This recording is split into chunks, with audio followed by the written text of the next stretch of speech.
ناپسندیدہ عشق قسط نمبر 1۔ خالدہ میرا جوس کہاں ہے؟ سیڑھیوں سے اترتے ہوئے غصے سے گھر کی ملازمہ کو آواز دی تھی۔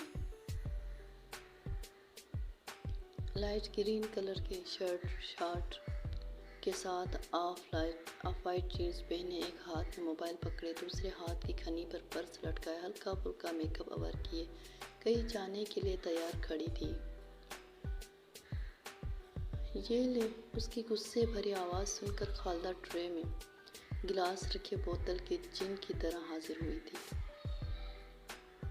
جوس کا ایک گھونٹ بھر کر واپس گلاس رکھا اور گلاسز نکال کر آنکھوں پر ٹکائے اور باہر کی طرف چلی گئی۔ اس کے جانے کے بعد ملازمہ نے سکون کا سانس لیا۔ اس کے گھر میں ہوتے ہوئے سب ملازموں کی سانس ایسے ہی رکی ہوتے تھے۔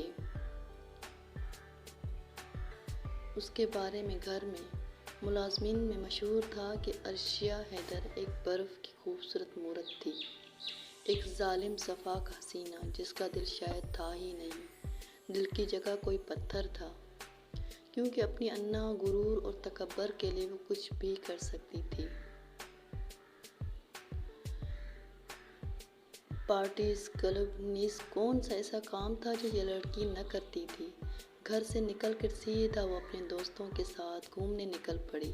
اسے کوئی روک ٹوک نہیں تھی، وہ اپنے بابا اور چچا دونوں کی لاڈلی تھی، اگر کوئی روکتا بھی تو اسے اس قابل نہ رہنے دیتی کہ اس کے آگے سے دوبارہ بول سکے۔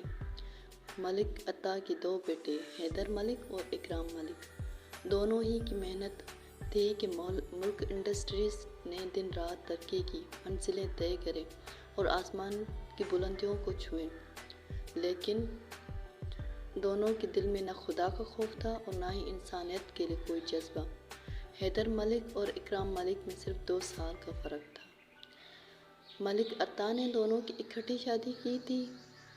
حیدر صاحب کی شادی ان کی والدہ نے اپنے خاندان میں اپنی بھانجی جیا ملک سے کی، جبکہ اکرام صاحب کی شادی ان کے والد کی مرضی سے نجمہ ملک سے ہوئی۔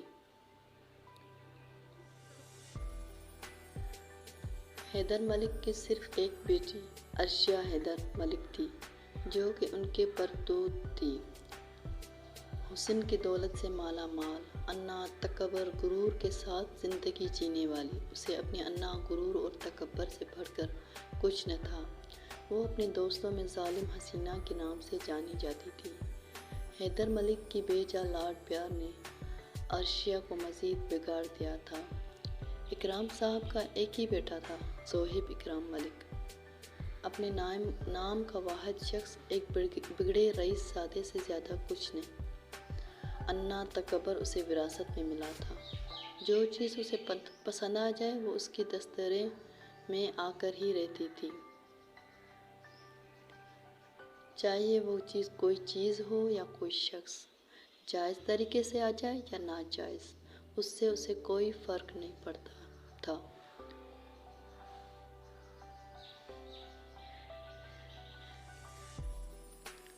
عبیرہ جلدی آؤ، مجھے دیر ہو رہی ہے، یوسف کی نرم سی آواز اس چھوٹے سے گھر میں گونجی تھی۔ سرخ و سفید رنگت برقعی داڑھی، خوبصورت نین نقوش کا مالک وہ لڑکا اپنی بہن کو آوازیں دے جا رہا تھا۔ عبیرہ نے چہرے پر نقاب کیا ہوا تھا، جس میں سے صرف 2 ہلکی بھورے رنگ کی آنکھیں ہی واضح تھیں۔ عبیرہ دیوار کا سہارا لیے دروازے تک آئی۔ یوسف نے آگے بڑھ کر اس کا ہاتھ تھاما اور آہستہ قدم اٹھاتا باہر نکلا۔ دروازے کو تالا لگا کر دونوں بہن بھائی ایک سمت چل پڑے۔ عبیرہ نے دونوں ہاتھوں سے یوسف کا ہاتھ پکڑ رکھا تھا۔ ان کے گھر سے تھوڑی دور ایک گھر کے سامنے کھڑے ہوئے تو عبیرہ نے آگے بڑھ کر دروازہ کھٹکھٹایا۔ کون؟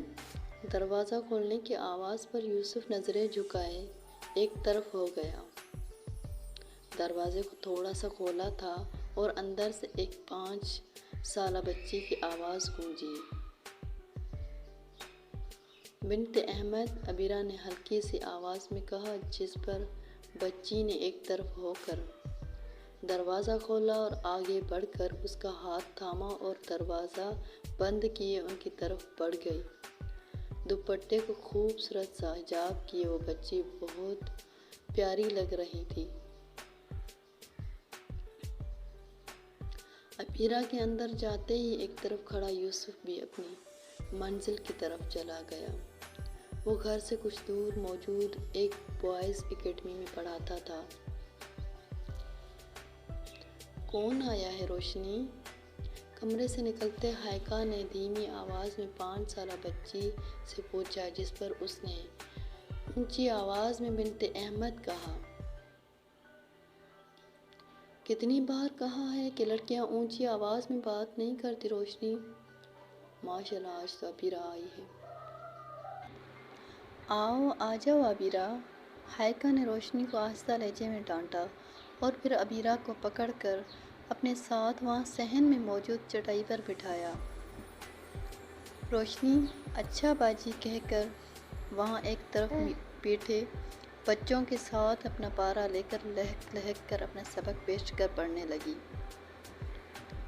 کتنا اچھا ہوتا ہائیکا آپی، اگر میری آنکھیں ہوتی، میں آپ کو دیکھ سکتی۔ کچھ دیر باتیں کرنے کے بعد عبیرہ نے دکھ بھرے لہجے میں کہا تھا،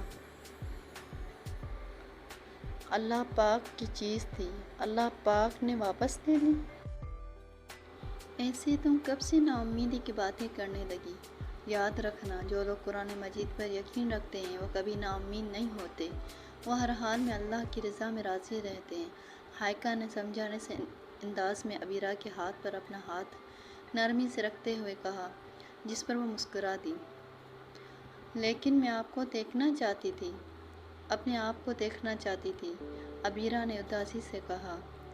کبھی کبھی وہ احساس محرومی کا شکار ہو جاتی تھی۔ اسے چاہتی کہ وہ اپنے اور ہائیکا کی خوبصورتی دیکھے، اور اس کی دوستوں میں ان دونوں کی خوبصورتی کی ہمیشہ تذکرے رہتے تھے۔ بس یہ سمجھ لوں، اگر تم اپنے آپ کو دیکھ لو گی تو تمہیں تمہاری نظر لگ جائے گی، اور اسی لیے اللہ نے تمہاری خوبصورتی کو تم سے پوشیدہ رکھا۔ چلو اب اللہ تعالیٰ سے معافی مانگو، ہائیکا نے مسکراتے ہوئے اسے جواب دیا۔ کئی بار کا سنا جواب آج پھر سن کے وہ مسکرائی تھی، اور پھر جلدی سے ہاتھ اٹھا کر اپنے شکوے کی معافی مانگی تھی۔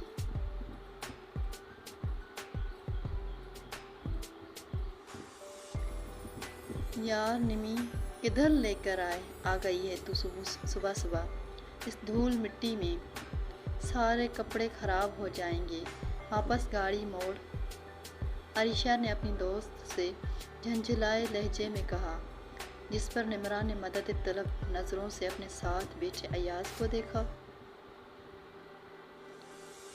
یار مجبوری ہے سمجھو، سروے کرنا ہے اور ہم نے ایریا بانٹے تھے اور مجھے اور نمرہ کو یہی ایریا ملا ہے، نمرہ کی بجائے ایاز نے وضاحت کی تھی، جس پر عریشہ نے ایک نظر دونوں کو دیکھا۔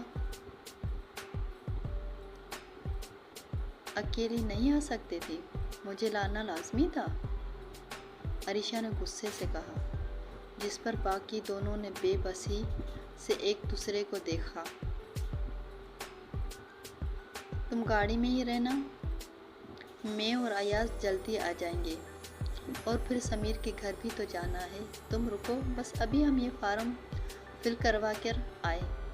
اس دفعہ نمرہ نے جلدی سے بات سنبھالی۔ تمہیں کیا لگا تھا میں اس دھول مٹی میں جاؤں گی؟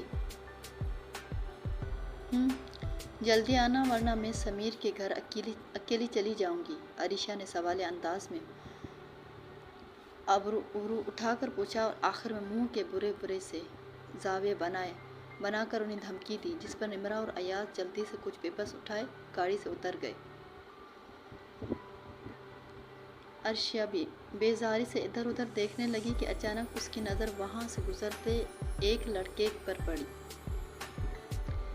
نمرہ اس کے پاس کھڑی اس سے پیپر پڑھا رہی تھی جو نمرہ کی طرف دیکھنے سے اجتناب کر رہا تھا۔ پارسا ہونے کا ڈھونگ! عرشیہ نے نحوست سے لڑکے کو دیکھ کر سر جھٹکا اور بیزاری دور کرنے کے لیے ہینڈ فری نکال کر اپنے کانوں میں لگا لیے اور کوئی سانگ پلے کر کے ساتھ ساتھ زیر لب دہرانے لگی۔